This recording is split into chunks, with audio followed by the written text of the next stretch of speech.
Humano Derecho Radio Estación presenta. El auténtico pensar, como el vivir, es tarea que se aprende. Quien aprende debe dialogar con aquellos que han pensado previamente, recorrer sus itinerarios, seguir sus rutas y estelas, consultar sus bitácoras. Solo así se podrá llegar a conocidos y seguros puertos.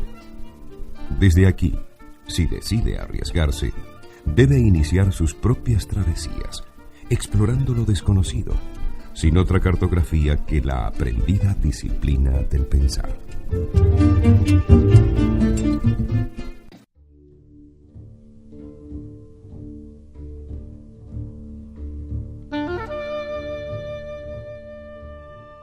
Alfredo Bayota y Yelixa Rivero les damos la bienvenida a estas travesías del pensar que realizamos todas las semanas desde Humano Derecho Radio Estación, con el auspicio de la Fundación Filosofía en la Ciudad. El texto que nos identifica y resume el objetivo de estas travesías lo hemos tomado del extinto doctor Ernesto Maíz Vallenilla, a quien le agradecemos que nos haya permitido usar el título de uno de sus libros, editado por Monte Ávila, como nombre del programa. El doctor Ernesto Maíz Vallenilla, fundador de la Universidad Simón Bolívar, es reconocido internacionalmente como el filósofo venezolano más destacado del siglo XX.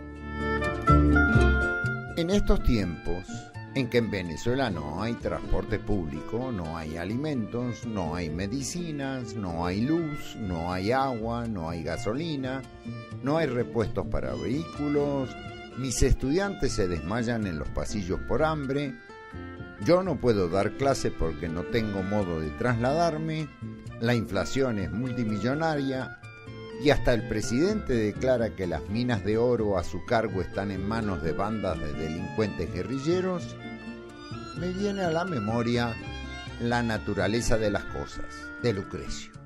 ¿Qué dice el epicureísta Lucrecio? Allí narra que, estando sentado en una playa en una tormenta, ve un barco en la lejanía y, a pesar de estar en mala situación, se alegra de no estar en aquel barco no porque disfrute con el peligro que están pasando los tripulantes, sino por los males que él está exento. Le advierto que en esta Venezuela que usted describe, no hay males de los cuales una esté exenta. En mi casa, en una semana, no tuve agua, ni luz, ni gas, ni tuvimos antibióticos para tratar a mi sobrina de 2 años de una infección estomacal. Y vivo en plena Caracas. Me consta que es cierto, pero me recordé de Lucrecio leyendo la vida y el destino del filósofo del siglo XVII y XVIII, Jean Baptiste Vico, que es uno de los mejores ejemplos de lo que se considera una vida de dolor y penurias, casi de ficción. Pero eso es equivalente a decir que mal de muchos, consuelo de tontos. En alguna medida es como dice, pero no es consuelo, sino ejemplo, como muchos otros filósofos que hemos tratado, que no dejan de intentar cambiar nuestras vidas con sus aportes a pesar de que sus sociedades sean malas pagadoras y prefieran enriquecer a seres deleznables y mortificar a sus bienhechores. Vico fue un hombre de original talento, con ideas adelantadas a su tiempo, que soportó toda la vida la pobreza y la enfermedad, incomprendido y desconocido excepto por un puñado de juristas, y olvidado luego de su muerte en 1744. Cuando después de muchos años fue reconocido y aclamado, su gente se asombró de haber ignorado ese talento, por lo que en nuestra travesía de hoy podemos visitar los puertos a los que arribó este napolitano universal. Sus teorías de la naturaleza, de la evolución de la mente humana, de la sociedad y de la historia son audaces y penetrantes. Desarrolló una nueva propuesta del conocimiento que desempeñaría un papel decisivo en pensadores posteriores. Fue un audaz innovador en el campo de la jurisprudencia, en estética y en filosofía de la matemática. Su concepción del razonamiento matemático fue tan novedoso que fue reconocido solo cuando la transformación que hicieron los lógicos matemáticos en el siglo XIX y XX. Vico fue el iniciador de muchos estudios que hoy son comunes, como los de filología comparada, etnología, mitología y la historia de la civilización en el sentido más amplio. Quizás uno de los inconvenientes que tuvo fue que en un siglo en el que no decir las ideas con claridad era equivalente a no decirlas, su estilo fue barroco, indisciplinado y oscuro, pero sus trabajos siguen siendo una fuente inagotable de ideas. Y para colmo, en su siglo tuvo que convivir con figuras que en todos los órdenes marcaron la cultura occidental, como Descartes, Spinoza, Hobbes, Locke, Hume, Leibniz, Grocio, que habían impuesto un lenguaje claro, accesible al lector común, para contraponerlo al críptico estilo anterior que ocultaba las ideas, más que mostrarlas. Bien diferente a la moda en filosofía de finales del siglo XX, que siguió en esto a Heidegger, de proponer ideas en un lenguaje casi ininteligible, que muchas veces sirve para ocultar simplezas. En esto confundimos la forma con el fondo. Si bien algún gran poeta fue borracho, esto no quiere decir que todos los borrachos sean poetas, o que para ser poeta haya que ser borracho. Lo mismo, si algún notable filósofo dijo grandes ideas en un lenguaje oscuro, no todos los que escriben en lenguaje oscuro son notables filósofos, y puede que no pasen de charlatanes que entusiasman incautos.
escuchamos una tarantela popular napolitana por el dúo Gaudium de guitarra y bandurria.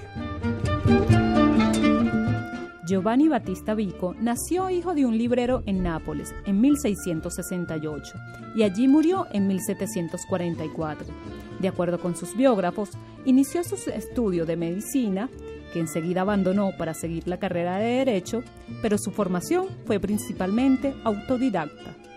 Trabajó como preceptor de los hijos del marqués Domenico Rocca en Batola, Cilento, desde 1689 a 1695, lo que le dio acceso a la imponente biblioteca de su huésped, y con cuya hija sostuvo una relación amorosa, pero la joven murió pronto y Vico terminó casándose con Teresa d'Estito, una amiga de la infancia de escasa cultura, con quien tuvo 8 hijos. Aparte de esos años como tutor que pasó en Cilento, nunca dejó su Nápoles natal. El mismo año de su boda ingresó a la Universidad de Nápoles como profesor de retórica. Toda su vida luchó por ocupar la cátedra de jurisprudencia, lo que nunca logró, ocupando posiciones docentes menores que le proporcionaban un magro salario, que completaba aceptando encargos de ricos y distinguidos para inscribir sus discursos, elogios y biografías, como la de Antonio Carafa, un condottiero al servicio del emperador, o un informe sobre la conspiración austriaca contra el gobierno español de Nápoles, pocos años antes de que los austriacos la tomaran, dicho sea de paso. Recordemos que los condottieros, desde los finales de la Edad Media hasta mediados del siglo XVI, eran mercenarios al servicio primero de las ciudades-estados italianas y luego pasaron a engrosar los ejércitos de reyes y emperadores. La palabra condottiero deriva de condota, que era el contrato que firmaban el capitán de mercenarios y el gobierno quien alquilaba sus servicios. Antonio Carafa era un napolitano, primo del cardenal Carlo Carafa, al servicio del emperador austriaco. En esos primeros años, en el ámbito académico, fue donde Vico esbozó los principios de su pensamiento filosófico, con motivo de los discursos inaugurales que cada año tenían que pronunciar los profesores y que reunió luego en su obra las 6 oraciones inaugurales. Fueron los discursos escritos para la apertura de los años académicos que corrieron desde 1699 a 1707. Una buena costumbre perdida. He pasado por la universidad y trabajo en ella, y de muchos de mis profesores nunca he escuchado una conferencia. Entiendo que Maíz Vallenilla cuando era rector lo hacía cada año, pero de mis rectores en la UCB y en la Universidad Simón Bolívar, nunca he escuchado un discurso académico, ni acerca de sus propuestas para la educación. Parecen más burócratas que académicos, incapaces de una exposición seria y meditada de sus propias ideas sobre la responsabilidad de liderar la educación de una república, más allá de las frases hechas que todos repiten y quejas presupuestarias. Parece que pensar no ha sido el fuerte de las últimas generaciones de rectores. En el caso de Vico, sus exposiciones de los primeros años siguieron la línea de sus diversas lecturas filosóficas de juventud, en especial el cartesianismo.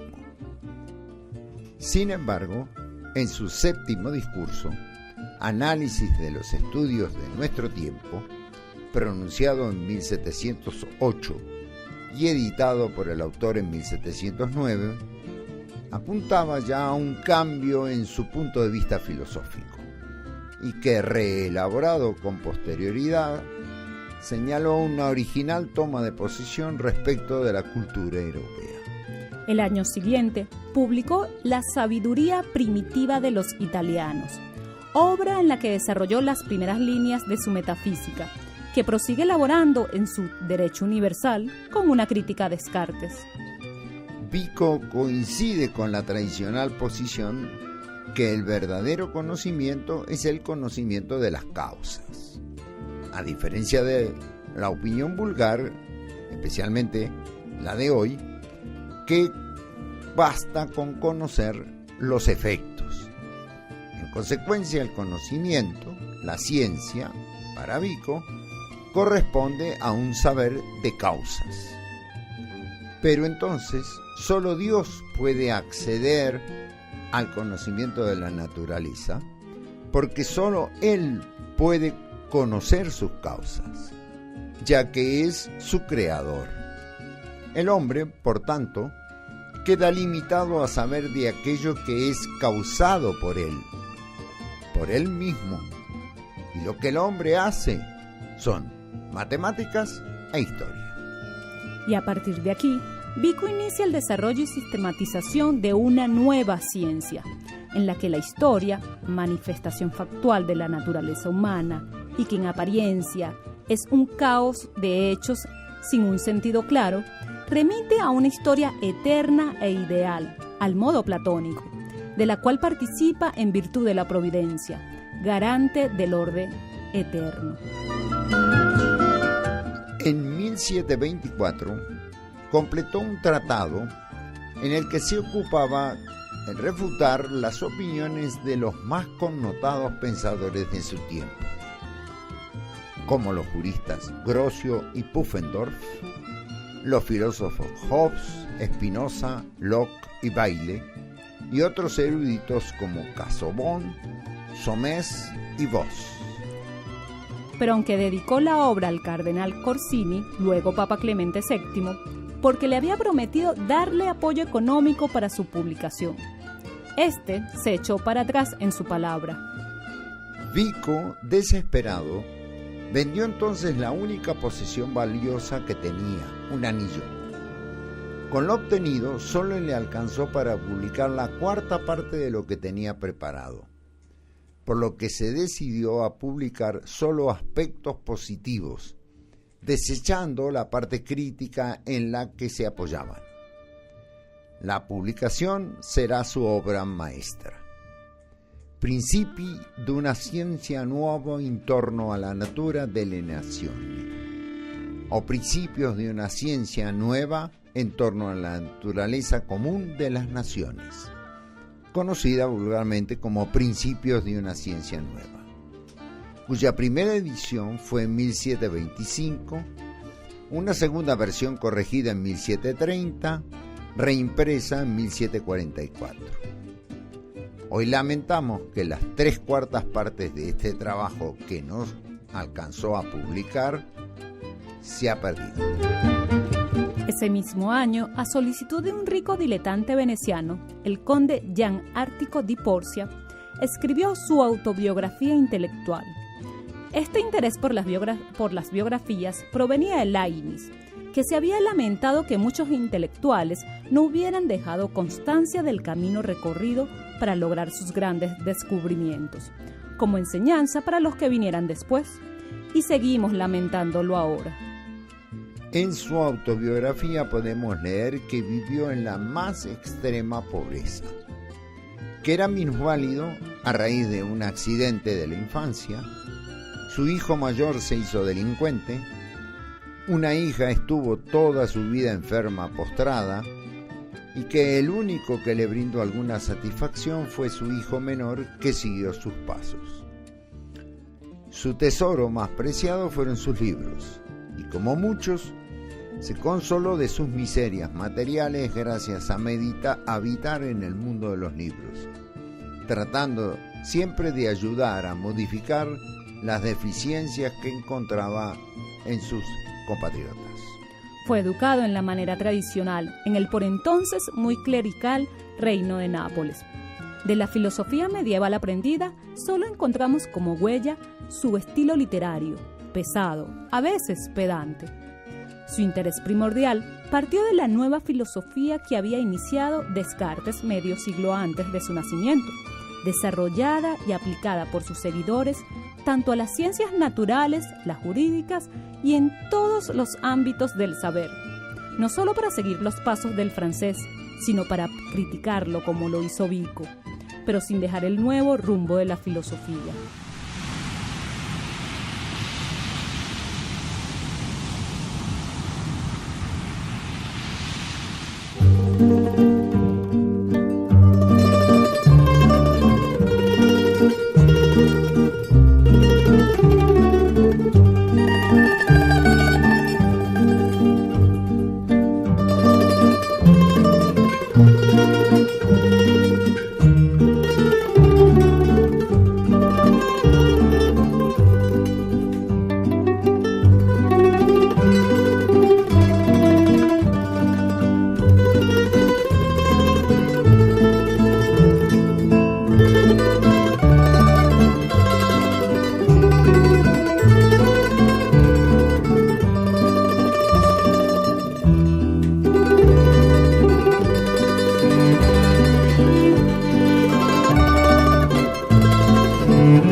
Escuchamos Melodías Napolitanas por el grupo Sul Monticello. Estamos en Humano Derecho Radioestación, realizando nuestras semanales travesías del pensar, un encuentro con los grandes temas de la filosofía, con la obra de los grandes pensadores, con las ideas que han moldeado nuestra cultura y nos han hecho los seres humanos que hoy somos en Occidente. Nos gustaría tener sus comentarios, sus preguntas, sus sugerencias, así como recibir sus contribuciones para el sostenimiento de nuestro programa, para lo que pueden contactarnos en travesíasdelpensar@gmail.com. Se pueden escuchar nuestros programas anteriores en YouTube, Humano Derecho, Travesías del Pensar.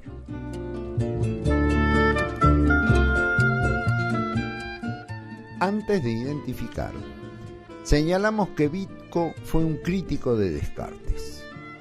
El punto de partida de su discrepancia es la concepción del criterio de verdad que había expuesto el filósofo francés, consistente en ideas claras y distintas, que, según Vico, solo se podía aplicar con utilidad al ámbito de las matemáticas.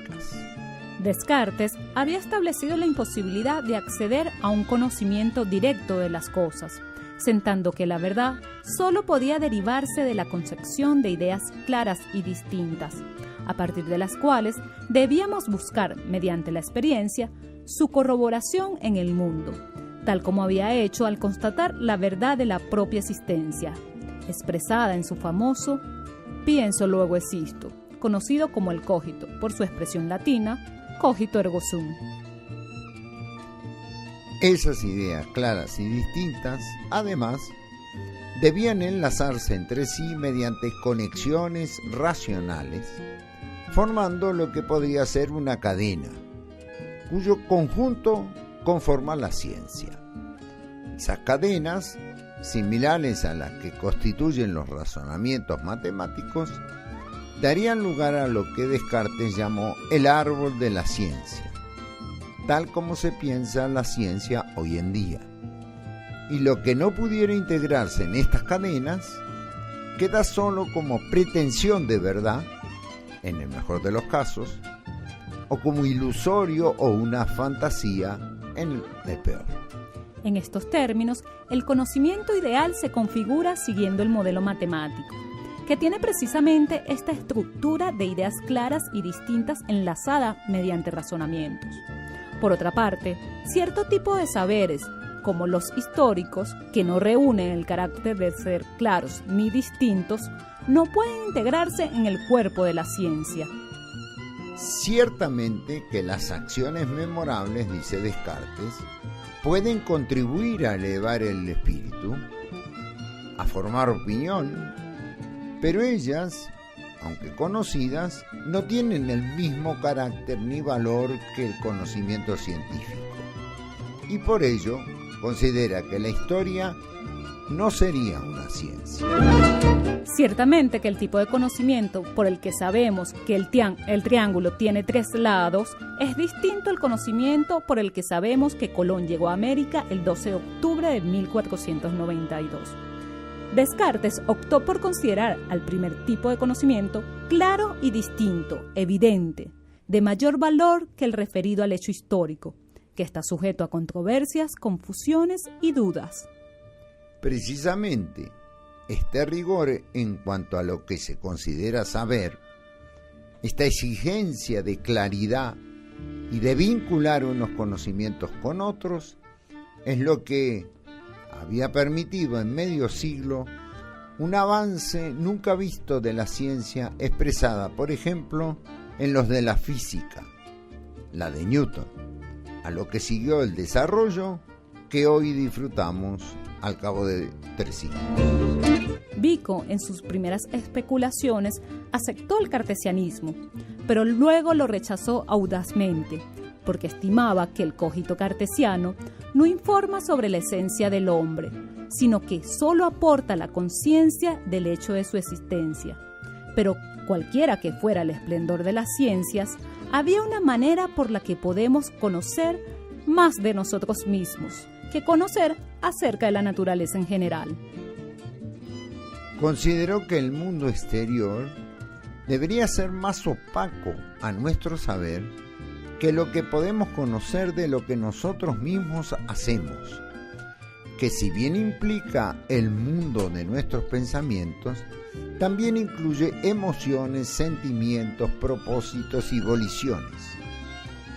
Con su posición, Vico inició una controversia que no ha cesado hasta nuestros días y fue un precursor de las posiciones que adoptaría el romanticismo. Por supuesto que Vico reconoció que el conocimiento matemático es completamente válido y que sus afirmaciones son ciertas, pero encontró que esto es consecuencia de que demostramos la geometría porque la hacemos nosotros, como afirmaba Thomas Hobbes en su libro De Corpore, o del cuerpo, que remata en la célebre afirmación de Vico: Verum et factum reciprocantur seu convertuntur. Esto es, lo verdadero y el hecho se convierten el uno en el otro y coinciden. Este es el principio de la filosofía de Vico, que establece el nexo entre la verdad y la producción, según el cual la única verdad que puede ser conocida radica en los resultados de la acción creadora, en la producción. El fundamento de la posición del filósofo napolitano es la vieja doctrina que comentamos, de que el conocimiento de algo solo se alcanza cuando logramos conocer sus causas. En otras palabras, el conocimiento de algo no consiste simplemente en constatar ese algo, sino saber por qué es así, pretensión que Leibniz extendería a saber por qué es así y no es de otra manera. Una conseja que debemos tener presentes, porque entre nosotros, por una fuerte impronta en nuestra formación de la noticia periodística, pareciera suficiente saber que algo es para conocer ese algo, cuando el verdadero conocimiento consiste en saber la causa de ese algo. Para el verdadero conocimiento, no basta saber que la superficie del triángulo se calcula multiplicando la base por la mitad de la altura, sino saber por qué se calcula así. Y para saber de nuestra miseria, hay que saber por qué es que la pasamos. De otra forma, nunca podremos resolver los problemas que se nos presentan. Por esta razón, quien diseña un artefacto, fabrica los materiales, lo arma, lo construye, es quien sabe plenamente de ese artefacto, porque lo ha causado en su totalidad. Con el mismo argumento, los cristianos sostienen que Dios es quien sabe del mundo, porque es quien lo ha creado. Ha creado sus materiales, lo ha hecho, ha establecido sus leyes, por lo que nadie puede conocer al mundo como Dios. En cambio, nosotros, los humanos, no podemos conocerlo en esa forma, porque se nos presenta como un hecho bruto, como algo dado, como algo cuyos secretos intentamos descubrir, pero que nos es opaco. Algunas actividades del hombre que se acercan a este conocimiento pleno son la creación artística, la historia, también la geometría y la aritmética. Estas dos últimas son nuestra hechura. Y aunque podemos usar algunos datos de la experiencia para hacerla, en la geometría y en la aritmética elegimos sus símbolos, sus significados, sus reglas, en un juego que nosotros hemos inventado. Por eso dice Vico que conocemos la geometría porque la hacemos nosotros. De acuerdo a Vico, podemos entonces conocer la geometría y la aritmética, el arte y la historia porque la hacemos nosotros, que es el fundamento de su famoso refrán: la verdad y lo hecho son convertibles. En esto, Vico retoma algunas de las posiciones de la filosofía renacentista, que concebía el conocimiento de algo como volver a ser ese algo, dominarlo, hacerse uno con él, como sostenían Campanella o Patrizi, que llevó a Pico de la Mirandola a aceptar la magia como una forma de conocimiento. Y también es como se concibe la labor del alquimista.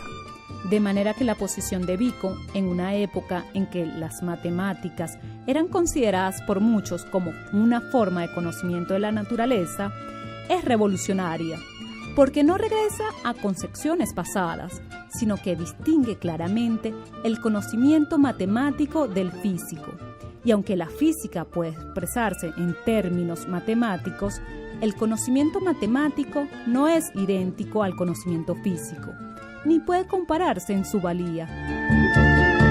De manera que si todo conocimiento es conocimiento de causas, Vico adopta como criterio para afirmar la verdad de algo haberlo hecho. La consecuencia de este punto de vista es descender a la física de su pedestal y establecer que todo conocimiento verdadero tiene que provenir de la experiencia del arte humano, posición en la que coincide con el filósofo inglés Thomas Hobbes. Pero esto conduce a Vico a una especie de vaciamiento del conocimiento, porque lo único que parece quedar en pie como conocimiento son las matemáticas y parcialmente algunas artes. Vico, sin tener un talante escéptico ni irracionalista, en su afán de evaluar el conocimiento, encuentra que lo ha llevado a la paradoja de casi negarlo. Por esto demoró el reconocimiento de sus propuestas.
Escuchamos Santa Lucía, barcarola napolitana anónima para flauta, mandolina y cuerdas, con Emiliano Velarde en mandolina.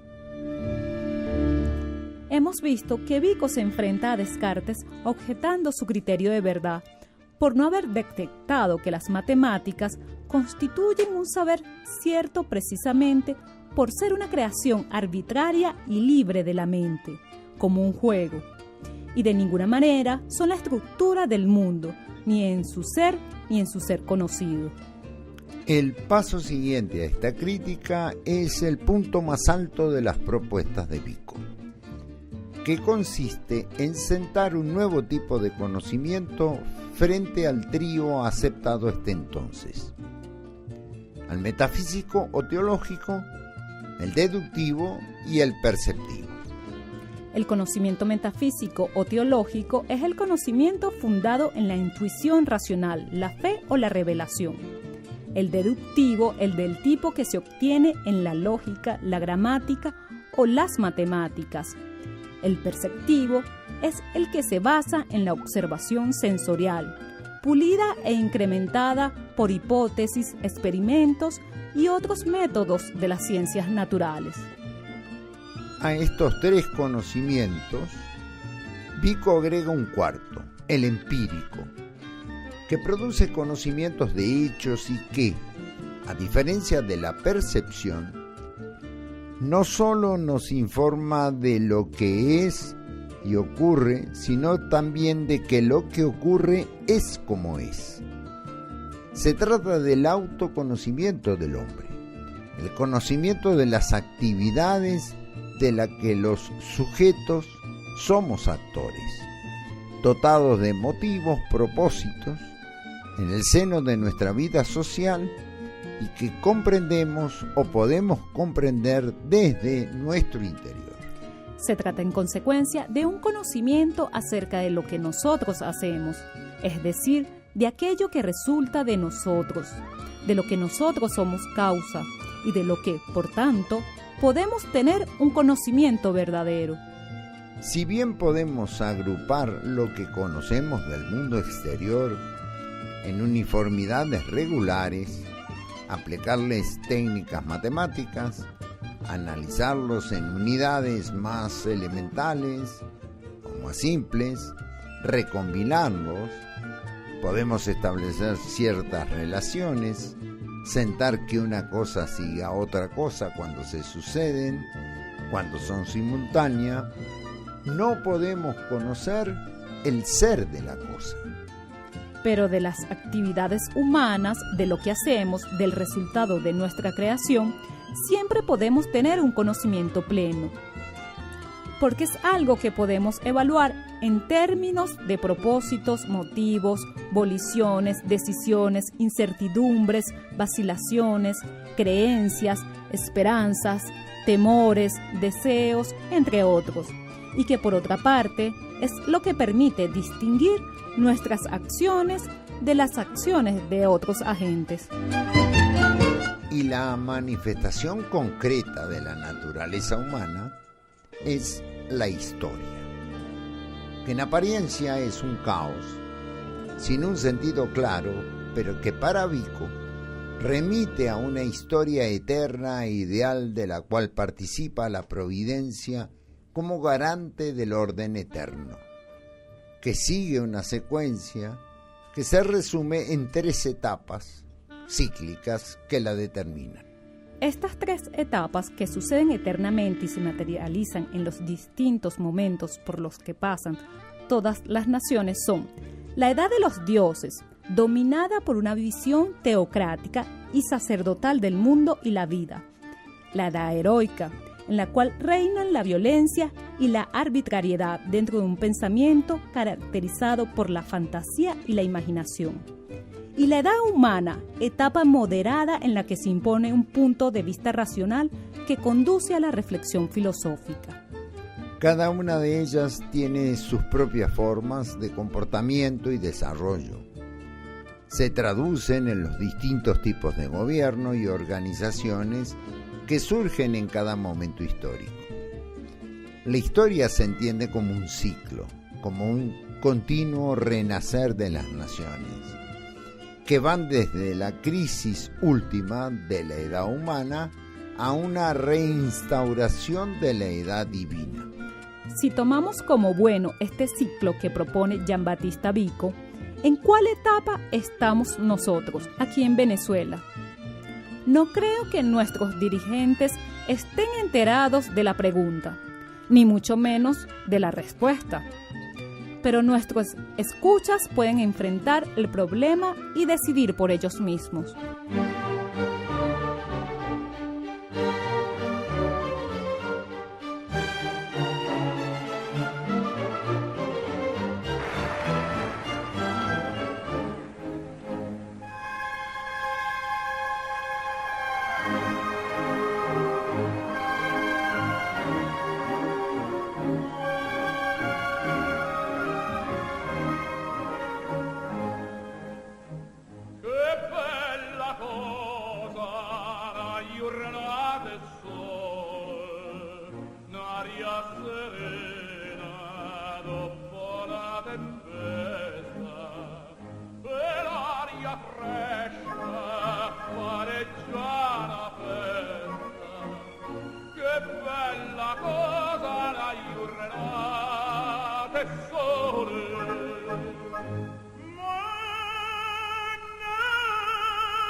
Escuchamos O Sole Mio, canzoneta napolitana con música de Eduardo Di Capua y letra de Giovanni Capurro, interpretada por Pavarotti, Carreras y Domingo, los tres tenores. Vico sentó la división en el conocimiento entre ciencias naturales y ciencias humanísticas para sostener que estas últimas son superiores al conocimiento de cualquier ciencia natural. Y el paso revolucionario lo da cuando aplica este principio a un saber que hasta ese momento había sido minimizado por los filósofos desde Platón en adelante, como es la historia, que Vico afirma diciendo: sobre este mundo de las naciones, o sea, un mundo civil hecho por los hombres, ellos mismos pueden alcanzar la ciencia. Con lo que marca la autonomía de los estudios humanísticos y la superioridad del conocimiento de la historia sobre cualquier conocimiento de la naturaleza.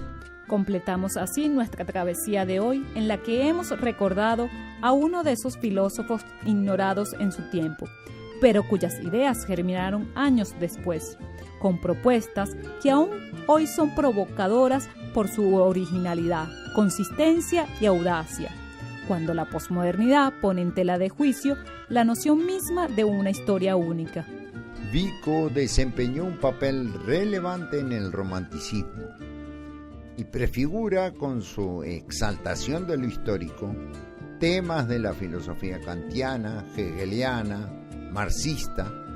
Influye en la filosofía de Montesquieu, Comte, y en el siglo XX lo encontramos reflejado en Benedetto Croce, Isaiah Berlin y María Zambrano.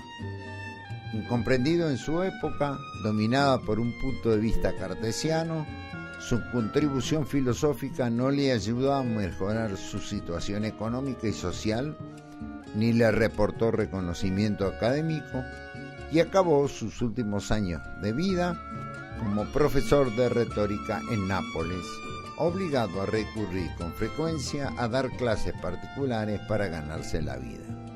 Tuvo al menos la suerte de vivir en un tiempo en que los que tenían dinero querían saber. En esta Venezuela del siglo XXI, los que tienen dinero creen que lo saben todo, y los que quieren saber no tienen dinero. Realizamos Travesías del Pensar desde Humano Derecho Radio Estación, con el auspicio de la Fundación Filosofía en la Ciudad.